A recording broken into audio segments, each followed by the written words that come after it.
ঠিকানা আমার চেয়েছো বন্ধু, ঠিকানার সন্ধান। 2023 শারদোৎসবের এই পুজো পরিক্রমায়, ট্রাইব টিভির পুজো পরিক্রমায় এই মুহূর্তে আমরা এসে পৌঁছেছি বেলিয়াঘাটা সুরা সার্বজনীন দুর্গোৎসব কমিটির পুজোয়। এবার তাদের পুজো 82তম বর্ষে পা দিয়েছে। আপনারা দেখতে পাচ্ছেন এই মণ্ডপে, সুরা স্পোর্টিং ক্লাবের এই মণ্ডপে কিন্তু আমরা পিছনে অনেক ঠিকানা দেখতে পাচ্ছি। ঠিকই ধরেছেন, এবার তাদের থিম হচ্ছে, পুজোর থিম হচ্ছে ঠিকানা। আর এই ঠিকানাকেই তারা বেছে নিয়েছেন এবারের পুজোর থিম হিসেবে, এবং সেই ঠিকানার সন্ধান করতে করতেই আমরা পৌঁছে গিয়েছি বেলিয়াঘাটা সুরা দুর্গোৎসব কমিটির মণ্ডপে, এবং আমরা ঘুরে দেখব এবারে তাদের সেই অভিনব মণ্ডপ।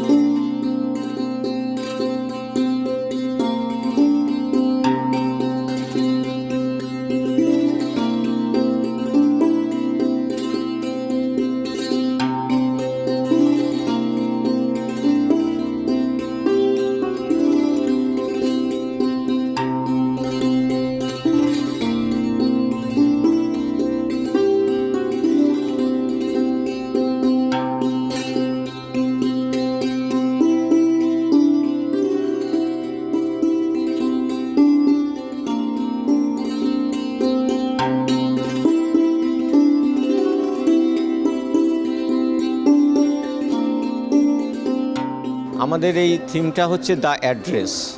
অ্যাকচুয়ালি বিশ্বে যারাই রয়েছে, মানুষ পশু পাখি প্রত্যেকেরই একটা নির্দিষ্ট ঠিকানা থাকে। আমি কবিগুরুর ভাষায় বলি, পাখিরা সব বাসায় ফেরে। এই যে বাসায় ফেরা, সন্ধে হলেই সবাই বাসায় ফেরে, ঠিক সেরকম মানুষেরও একটা নির্দিষ্ট ঠিকানা থাকে, প্রত্যেকের একটা নির্দিষ্ট ঠিকানা থাকে। কিন্তু কর্মসূত্রে বলুন বা অন্যান্য কাজের সূত্রে বলুন, যে যার মতন দূরে দূরে চলে যায়। এখন আর সেই একসঙ্গে থাকার যে ব্যাপারটা, সেটা কিন্তু ভেঙে গেছে।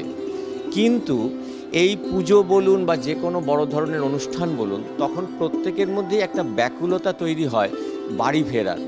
এবং এই ব্যাকুলতা থেকেই পরিবারের যে বয়োজ্যেষ্ঠ মানুষটি, যিনি বাড়িতে রয়েছেন, পাহারা দিচ্ছেন, তার মনের মধ্যে কিন্তু একটা অদ্ভুত ব্যাকুলতা, যে এক সময় আমার বাড়ি গমগম করতো, ডাইনিং টেবিলটা গমগম করতো, শোয়ার ঘরটা গমগম করতো, আমাদের পুজোর দালানটা গমগম করতো, কিন্তু আজকে খালি। তাহলে কি পুজোর সময় সেই দালান ভরবে?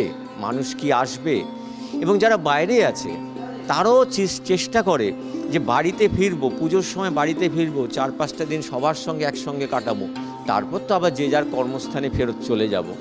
সুতরাং এই ব্যাকুলতা থেকেই এই যে একটা নির্দিষ্ট ঠিকানা, দ্য অ্যাড্রেস মানে ঠিকানাটি, এই ঠিকানায় ফেরার একটা ব্যাকুলতাই আমাদের এখানে তুলে ধরা হয়েছে, যেভাবে আমরা যেন ফেরত আসতে পারি, আবার একত্রিত হতে পারি। আর আপনারা প্রতিমার ক্ষেত্রেও দেখতে পাচ্ছেন একটা সেই সাবেকি, যেটা আমাদের একটা ট্র্যাডিশন। সুরা সার্বজনীন দুর্গোৎসব কমিটির 82তম বর্ষ এই বছর। প্রতি বছরই আমরা এরকম একটা সাবেকি প্রতিমা তৈরি করি, যার মধ্যে আমরা মৃন্ময়ী মায়ের চিন্ময়ী রূপকে দেখতে পাই। সেই সুন্দর একটা হাস্যমুখ, যেন মাও যেন অপেক্ষায় রয়েছেন যে কখন তার সন্তান সন্ততিরা তার সামনে আসবে, এই ঠাকুর দালান আবার ভরে উঠবে, আনন্দে মুখরিত।